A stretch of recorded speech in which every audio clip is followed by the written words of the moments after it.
Broadcasting from the business capital of the world, this is the Podcast Business News Network.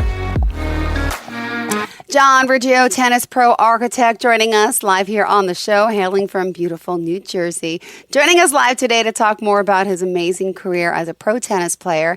And also, sometimes we dabble in the architecture.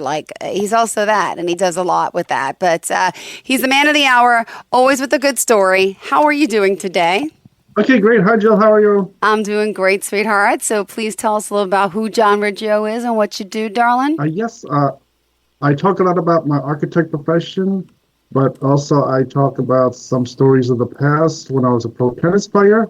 And today, I have some stories that are sort of going from the tennis stories to where they start to end and where my architect work continues on. So those are the ones I have to talk about today. Mm-hmm. I have some nice things to tell you. I had to really remember the past. And the stories that I ended off with, this is where I was playing at the Sutton East. I had returned back there to play because I was able to get sponsored by Miss Leona Helmsley. Now, last week, I was saying the story about how I was given a few matches to play. And Miss Leona Helmsley was there, Miss Gloria Vanderbilt was there, and they were watching the games. And the next thing that happened, I had to remember there is some good things that came out of this. I was able to continue playing for a short time. What happened is I contacted my sponsor, Reebok in Britain, and he was also the representative for Reebok, Adidas, and Mitsubishi Japan. So what happened is the contract, which was $120 million, was a lot. I was 28 years old, going up to 29 years old. And at this time, as I'm going from 29 to 28 years old, Miss Leona Helmsley was interested in negotiating some kind of contract buy.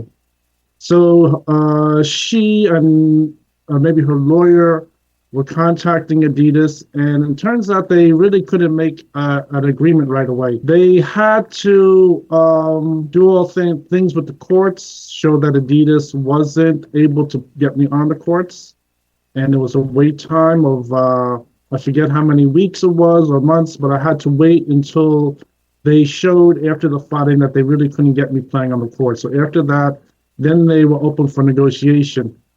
But what happened is with the negotiations, they really still couldn't make any agreement. So they asked me if I could call my lawyer, and I was able to call Miss Hillary Clinton again, and she was able to really come through and start to work on an agreement. The first agreement was to have Miss Leona Helmsley add $60 million to the contract. That would make it $180 million. The only problem with that agreement was the percentage that Ms. Helmsley would bring home was very small compared to her investment, especially since the Reebok and the partners couldn't really get me on the court. So since the percentage was so low, my lawyer was able to negotiate a lease, adding on to the value of the contract, but it was paid per month, I think it was. So that agreement was able to go ahead because they were able to take home most of the earnings. And there was a small amount that did go back through to Adidas and Mitsubishi Japan. Wow. So from this was a very good agreement because it was allowing me to continue to play. Yeah. So for this time in 1996, they allowed me to continue to play there. They gave me a new player name. I had to remember this from so many years ago. They made the name John Strong. Miss Leona Helmsley was really impressed with me, that I was an amazing, strong player. And that is the name they gave me. So that was the name that they officially had to put on. They had to take another picture of me, another ATP card had to get made. And I was able to legally play and started to win some matches. Oh, I wasn't sure how many matches. Strong. Yes. I was able to win matches. I'm trying to remember how many matches. I'm pretty sure I remember at some stopping point it was like 12 matches or more. I might have won more matches. I'm not certain if I was able to win more matches. I have to really remember the exact number. But the only problem that happened is as we went from the year 1996 to 1997, unfortunately, Mr. Helmsley, Harry Helmsley, he died at the age of 87. And this was really big. I think before those months, Harry Helmsley, he did say he was very old. He was saying that to everyone there. Aww. And so, unfortunately, him dying really caused a big problem because there was a period of mourning for Miss Helmsley. So she wasn't there. So what happened was, just by luck, I was able to get helped by Gloria Vanderbilt and some of the people involved with the tennis at the Southeast Tennis Center there in Manhattan, New York City. So my matches were able to continue on for a while. And what happened is they sort of had a certain number of tournaments they were able to watch. So it went from one person in the tennis center to the other person in the tennis center, and they were each able to watch a certain number of my matches. And I was able to continue winning. I think I won, I remember, at least 12 matches in total, and they made a lot of money, millions of dollars. So they were doing very good. And then at some point in the year 1997, they told me that they had to stop my playing again. And it's because Miss Leona Helmsley was not available anymore because the husband had died. And of course, she was very busy with things at home. And I don't know what was the exact reason if they couldn't assign anyone, but what they did was they told me they had to stop the playing again. And this was by the fall of 1997, approaching 30 years old. But I'm still winning just like I was when I was younger. I was able to win those matches. I was still in excellent shape. And so that is when the whole thing ended. So really my contract in total came out to $120 million plus.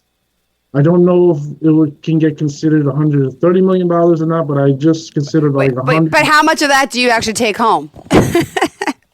Well, really for me, they would, I think playing at that chapter, what happened is I think we really need to play a little longer to really get into some more things they usually give me, the things with payout that would go to my parents, and the things like autograph signing, all kinds of other things they usually start to do.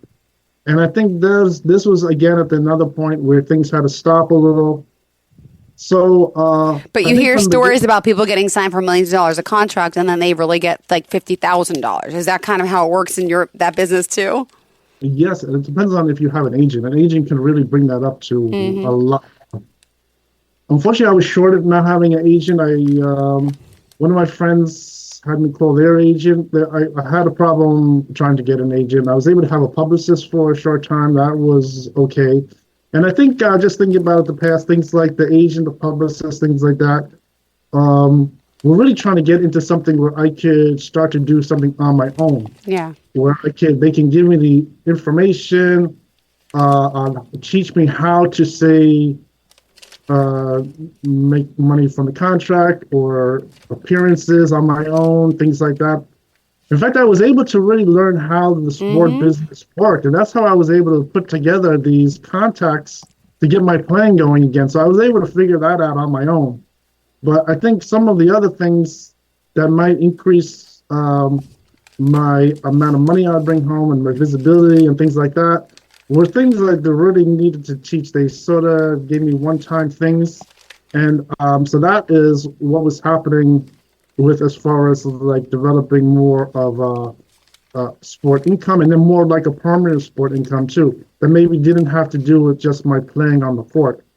Because what happens is at this point, since my tennis stopped again, and I was approaching 30, what happened was I sort of started to come to the end of playing, and I sort of didn't hear from anyone again. There wasn't even any playing at home. There wasn't really any family, friends playing at that time. No pro playing at that time.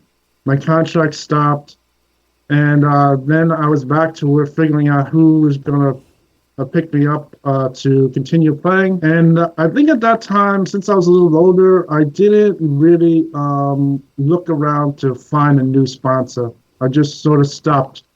I think that's why I was just saying about them giving me some things. I think one idea, some things to continue some playing in tennis. One idea that Ms. Vanderbilt had was for me to have my own sport shop, supplying maybe some pro rackets, equipment, things like that. They had a little space that they thought about doing there in the Southeast, and I think in the Southeast they eventually made a little sports shop in there. If you walk in right to the left, there's this glassed-in area. They end up making that like a little sports supply, so people come there to play. They can buy a racket if they want, sweats, things like that. That was made after I was playing there. Wow. But when I was playing there at the time, they just had like my own toilet room there and my own entrance into the courts. But this idea was one thing. So that was very nice. She did give me an idea to keep some things going. The only problem with that, what I was told about, was I would need all kinds of business filings to do that. I have to go and get my business certificate from the city and things like that. And in fact, since my training was in architect work, it has nothing to do with business. It was very difficult to figure out any kind of startup. They really, they didn't have the internet back then. The internet was just starting off at that time.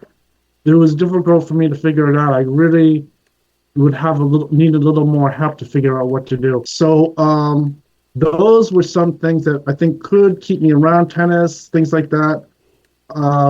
But I think what happened is, since those things really didn't go ahead too good, I really was making money on the side through my architect work and doing that completely separate from tennis. So in 1997, by the fall of 1997, I stopped playing the tennis. I didn't really call around too much. I think potentially I could have found another sponsor and continue playing, because the whole thing with this figuring out how they could lease my contract and everything, there was possibilities there. I didn't run out of phone numbers to call. And Ms. Vanderbilt didn't have any other contacts for me. So what happened is the whole thing had stopped, and I just sort of started to forget about playing tennis. I got into other things. I started to do things like kayaking in the Oyster Bay Inlet, and got into things like more weightlifting. And I think this is in addition to things like I used to do bicycling. I used to always jog like 6 miles a week and things like that. I was staying in excellent shape. And then at that time, what happened was I even adopted a pet shepherd dog, Chopper, and so from there, I slowly started to just change to just architect work. What I did was I was taking my board exam for architect work, and as the year went in from 1997 into 1998, by March of 1998, I received my certificate for my architect license in New York. So I just concentrated on making money and building an office. So I started the office from where I was living. And slowly from there, it took me a few years. I hired an employee, had hired some consultants too, and opened up my office eventually in 2002 in Hicksville on Broadway. Yay! And, but between that time, by the way, we're doing the Broadway Mall here. It's a big thing they're talking about. Google it later. Oh yeah. Oh, okay, great. Yeah. So then, from 1997 there, the fall 1997, I sort of forgot about the tennis, and then by going through the years 1998 to 2022, I gave my tennis rackets to charity. I sort of forgot about it, and then by the time I met back with some professional network, I was really back in Manhattan just doing networking, and I knew all kinds of people like from Facebook and all the different technology companies. I knew all the top people there, and just by chance, I started talking to some other pro tennis players that were from the National Tennis Center from years ago. Some of them I knew, some of them were newer ones, and but I really didn't switch back from architect work back to pro tennis. I remember some of them were saying, "Didn't you win that tournament? Didn't you win the?" And I said, "Yeah, but I don't." And I didn't say. I just didn't really think about it too much. So from that, what happened is they sort of were there for like maybe 6 months, and then they were they weren't around anymore. But I continued the thing with the networking and everything, and I found myself on the beach with my new girlfriend. She really didn't have anything to do with tennis. She was involved with some entertainment. She was doing these movies in New Orleans. They were just like regular movies you might see on television and things like that. She was involved with some entertainment, but she wasn't really involved with any kind of pro tennis or anything like that. And then as I continued to have my architect office, I started to get 2 employees. And then I eventually met my new wife. She was working as an expediter. And I met her on her last day of work, working for someone else, that she didn't even have her ID or anything. And so I made friends with her, and we ended up getting married. So that's really what happened. So the whole thing with tennis didn't really come back at all. And then after we had a daughter together, I adopted her son from China. Then we got a new pet cat, kitty, and then what happened is, then one day when my daughter and me, we were in the park, in Astoria Park, and I was 39 years old. I was way overweight, like 100 pounds overweight. I was just looking to maybe start jogging at the track, try to get the weight off. And there was some tennis courts, and there was someone there, he teaches tennis. So we walked over there, and so for $60 an hour, he was willing to give me some lessons. So I went to like the department store. I bought like these very inexpensive rackets, like $20 each. I bought like 3, 4 of them, bought a bag. And I went back there and started learning tennis again, like I was really only like 5 years old. And I think the first thing he was saying is that I hit the ball too hard. I mean, it was happening with that. And so I slowly started to get back into playing tennis again at that point. So I was 39, way overweight. And slowly I started to get back in better shape and have been improving. I think with my architect work, my office, I continued on. I think there was a little problem in 2008 with the depression in the economy sort of put a big shake in the work, but I was able to keep my business going. It slowly took a few years to recover, and but I was able to do it. And by that time, I moved over here to New Jersey in Metuchen. So I was here in New Jersey since about 2011 going to 2012, and then slowly I've been able to recover from the economic downturn, things like that. And I did get divorced, but my business is doing okay, and I have some employees now. So I've grown to have 4 employees on a W-2, which is pretty good. So things sort of recovering, and they're getting healthy here. I have the whole floor. I'm using the whole 3rd floor where I am now. So things are slowly recovering. And with tennis, I think the tennis memories are really good. I got into the tennis. I have my own meetup group. That's 1,600 people. That's 1,600. And it's really a rotation of that many people. Some of them join, some of them leave. It's slowly getting larger. And I've been teaching tennis. And it's been pretty good. I have some pictures I could show you from the Facebook. Let me just see it. Sure. Wow. All the stories. You hear a lot of celeb, big names. John Riggio. Who knew? Right? Was it Elon Musk? He was the other one. Who did we talk about last time? Not Elon Musk. We talked about... I know everyone you see on television. I can't believe Richard Branson it was. He was another sponsor of yours, right? Sure. Yes, I know everyone on television. I know a lot of people like that. And I continued on even with the networking. I know a lot of the people, a lot of them are, some of them are very, they're shown as very wealthy, as the richest people. Then a lot of people are very important people in entertainment and things like high-tech companies and things like that. So I know all those people. I know like Justin Bieber. Yes, you know the actor Justin Bieber. Yeah. I knew him when I used to play tennis, and years later I did meet him again. Sure, made friends with him to go play some hockey, things like that. Nice. So let's see. This here. Let me just share this. Okay, so this here is. Can you see the page with the photographs? Yep, I see it's coming up now. Yep, there's your Facebook page, and they're loading. Yep.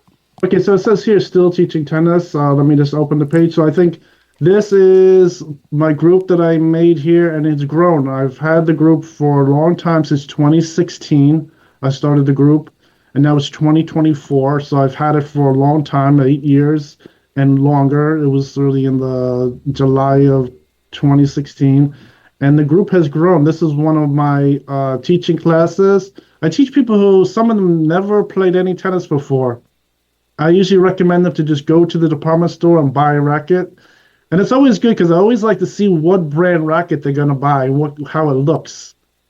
And so that's always good. So they start off buying their own racket.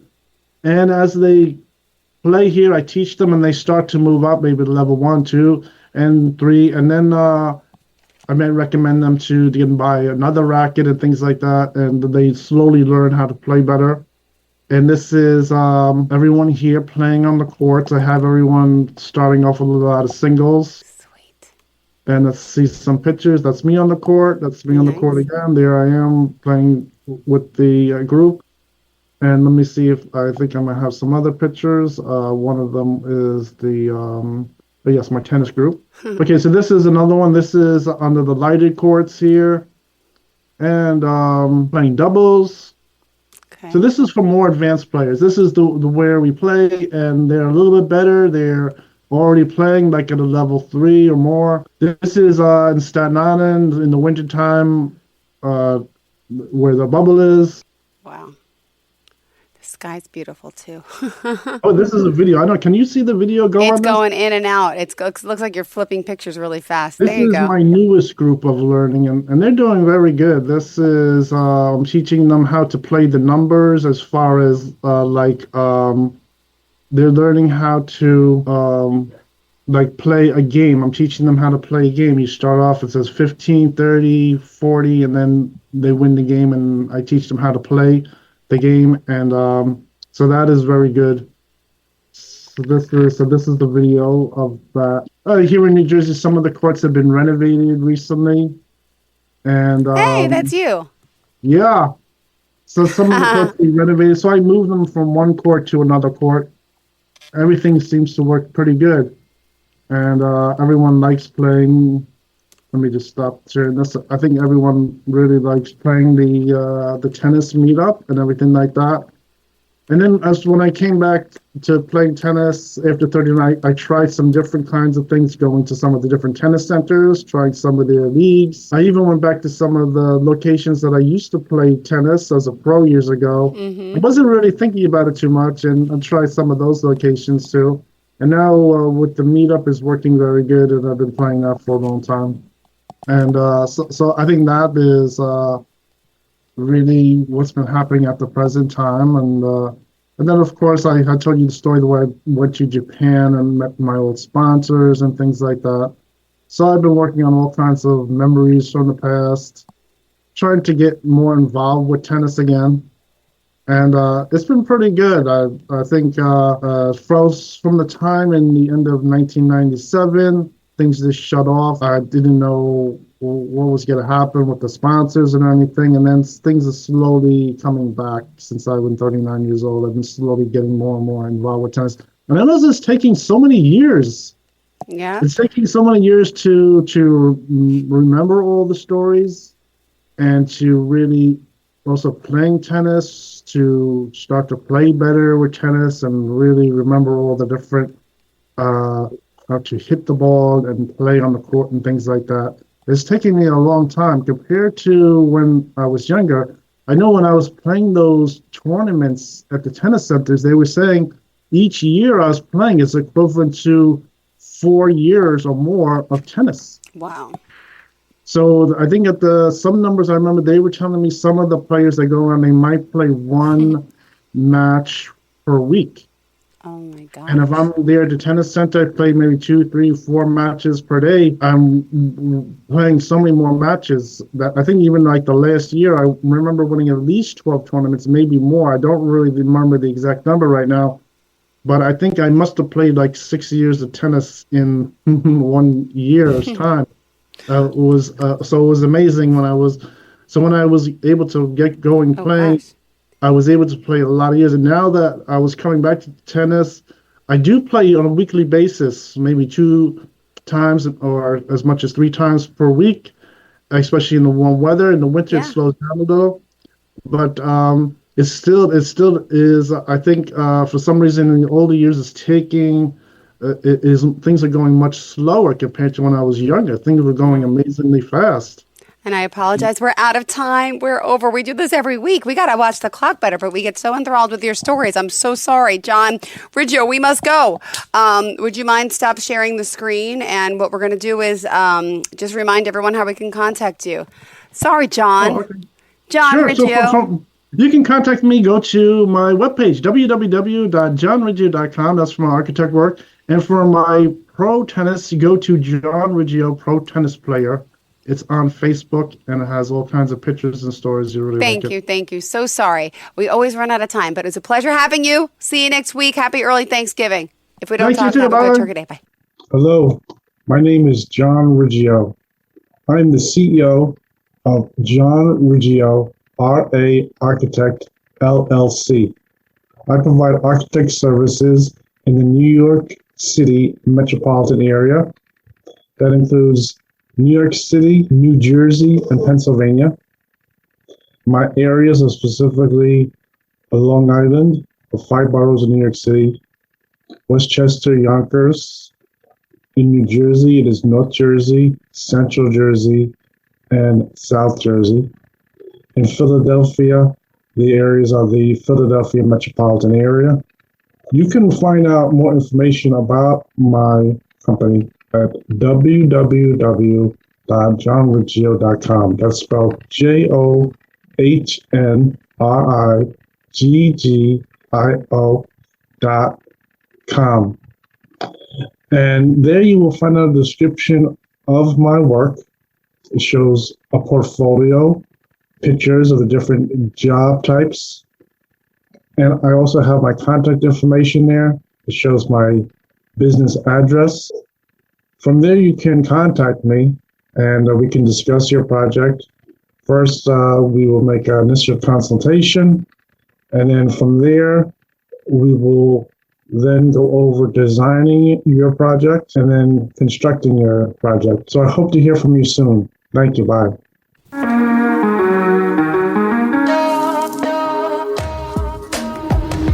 Broadcasting from the business capital of the world, this is the Podcast Business News Network. Of course my kid's in the right car seat. Well, I think he is. Yeah, my kid's in a booster seat. He was ready to move up. He is ready, right? Her car seat looks like the right size. There are probably rules on when to move up to a booster seat, aren't there? Rear facing, forward facing. I think I have it right. Car crashes are a leading killer of children 1 to 13. Are your children in the right car seat for their age and size? Don't think you know. Know you know. Go to safercar.gov/the right seat. I know my child's in the right car seat, or else I wouldn't get in the driver's seat. Brought to you by the National Highway Traffic Safety Administration and the Ad Council.